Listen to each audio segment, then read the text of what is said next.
Hi everyone, Radhe Radhe. This is the most important verse of the Gita that we're going to be doing today, and I was reading the commentaries and it confused me further. I thought I knew what it meant, but I realized I have no idea whatsoever what it means. So I'll go through both the commentaries, and then over time, I think will deepen in further and further my understanding of this. But as of right now, it's confusing. Okay, so let us call out to Bhagwan Shri Krishna, and let us call out to Bhagwan Shri Krishna with all of our entire hearts. Let us bring ourselves into it. Let us bring our emotions into it, and let us understand that Krishna is very, very important. He's the only thing that is important for us in our lives. And we are nothing without him. We are nowhere without him. So let us call out to him, and let us reach out to him, and let us bring our hearts to it. Okay. Om Namo Bhagavate Vasudevaya. Om Namo Bhagavate Vasudevaya. Om Namo Bhagavate Vasudevaya. Dear Bhagwan Shri Krishna, thank you for getting us towards the end of this Gita and for giving us this verse in which you clearly tell us that you will protect us if we surrender to you. Please help us understand what the surrender means, not just from the intellectual perspective too, because we don't know that clearly, but also from the knowing perspective. Please give us that level of surrender so that we can really, really, really just fall at your feet. Okay, let's call out to Bhagwan. Let's let's sing the verse. Oh my goodness, I don't know what I'm saying now, what I'm doing right now. Okay. सर्वधर्मान् परित्यज्य मामेकं शरणं व्रज अहं त्वां सर्वपापेभ्यो मोक्षयिष्यामि मा शुचः. I was closing my eyes just so because I want to memorize it and say it as many times as I can, so that it deepens and gets into my DNA rather than. Abandon all varieties of religion and just surrender unto me. I shall deliver you from all sinful reactions. Do not fear. Ma shucha. Moksha yishyami. Moksha yishyami. I will deliver you. Moksha. I will give you moksha. Do not fear. Ma shucha. Ma means na. Na shucha. Don't be afraid. Abandon all varieties of religion and just surrender unto me. So now both of these commentaries are kind of different. I don't know necessarily if they are clashing different or compatible different. They're just so different that I can't tell whether they're clashing or not. I can't tell whether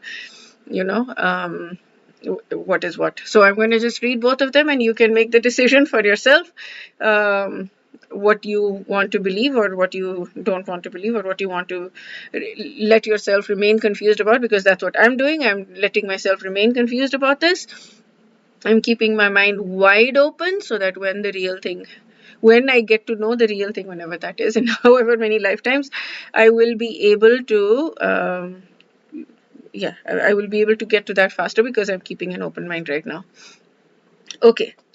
So the Lord has described various kinds of knowledge of Supreme Brahman, Paramatma, and whatever, in summarizing in this whole Gita. But now he's saying, forget all of that, just simply surrender to Krishna. Okay, and if you do surrender to Krishna, I will save you from all kinds of sinful reactions. I will protect you, don't worry. Now in the 7th chapter, now this is the difference thing. The 7th chapter, he was saying that only one who has become free from sin. Now he didn't give which verse, so that's a little confusing to me, because I would love to go back to that verse and see which one is he actually talking about. One who has become free from all sinful reactions can take to the worship of Krishna. Okay, so now there he's saying you can only worship Krishna if you have become free from all sinful reactions. And so you might think that you have to become free first and then you can start worshipping and surrendering Krishna. But now he's saying in this verse, no, you surrender and you will be automatically freed. So this, it seems like these two verses, I'm not sure which verse in chapter 7, but it seems like these two verses are contradictory.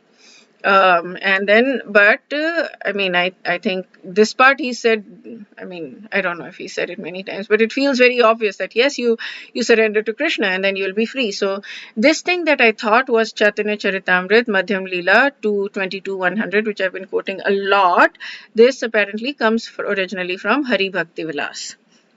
So आनुकूल्यस्य संकल्प प्रातिकूल्यस्य वर्जनम रक्षिष्यतीति विश्वासो गोप्तृत्वे वर्णम तथा आत्मनिक्षेपकार्पण्ये षड्विधा Sharanagati. These are the 6 limbs of Sharanagati, and the line that I remember and I love and I remember many times a day is Rakshishyatiti Vishwaso. Just trust, Vishwas karo, have Vishwas, have trust that he is protecting me, he is giving me Raksha. Okay. So, according to devotional processes, we should do only what is fully in Krishna consciousness. So we engage ourselves seriously in devotional service to the Lord, and then we become free at once from contamination of all material nature because Krishna frees us. And we should be loving the form, the beautiful vision of Krishna, the Tribhanga, I think, the 3 bending form with the flute and the peacock feather and the turban. Okay, so now here this thing is different, and like I said, I don't know if it's clashing. Okay, so Sri Krishna has been asking Arjun to do 2 things: engage his mind in devotion and engage in his body in fulfilling his material duty as a warrior. Now he is giving different sections, that different ways. I hadn't understood it like this, but it's good to know that this is a possible way to understand it. So what he's saying is that you do not even need to do the material duty as a warrior. You do not even need to engage in body in fulfilling your material duty as a warrior. You simply surrender to God. And this is basically called karma sannyas. You leave, you renounce all your karma. Okay. And if you do all of that, then if you give up all your material dharmas, you will not incur sin. He'll absolve him of all sins. Now he gives different stages, saying, where are the stages? Yeah, there are 2 kinds of dharmas. Right.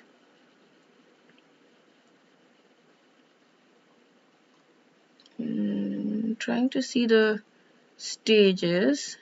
Here. Okay. Initially, he instructed Arjun to do karma, his material dharma as a warrior, 231. But material dharma does not result in God realization.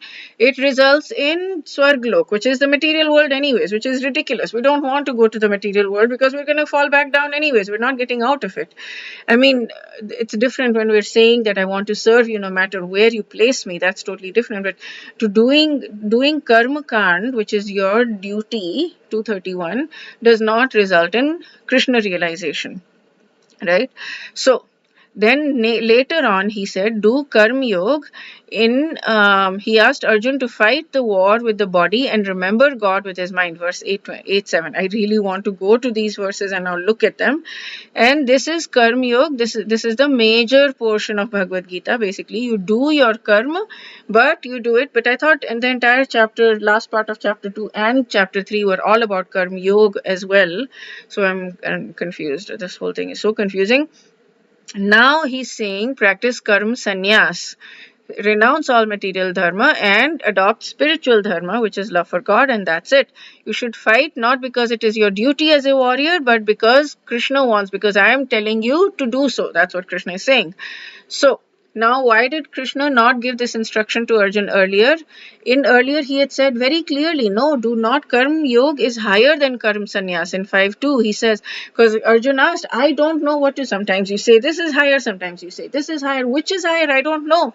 Please tell me. So in 5.2, he says Karm Yoga is superior to Karm Sannyas. And now he's saying, it seems to be conflicting, and he's saying that Karm Sannyas, you do Karm Sannyas and you're. So this whole thing I had not understood in this way earlier. I don't know if this is the way ISKCON understands it. But anyway, but he's saying Lord Krishna clearly explains this in the next verse, why it seems to be contradictory, and why he's saying now Karma Sannyas is higher than Karma Yoga. Okay, so that's it for this verse. We have completed the most important verse of the Bhagavad Gita. There are many, many most important verses. This is just one of the most important verses, but this is probably the most quoted, most important verse. I don't know. I seem to be quoting all kinds of verses when from just the little ones that I've learned, 30 something. But it is. The one that I hear the most, and I am, after reading the commentaries of both, I'm confused about the most. I'm confused about a lot of them as well. I don't know what I'm saying right now. I'm very tired. Please excuse my rambling, and wish you all a very, very beautiful day.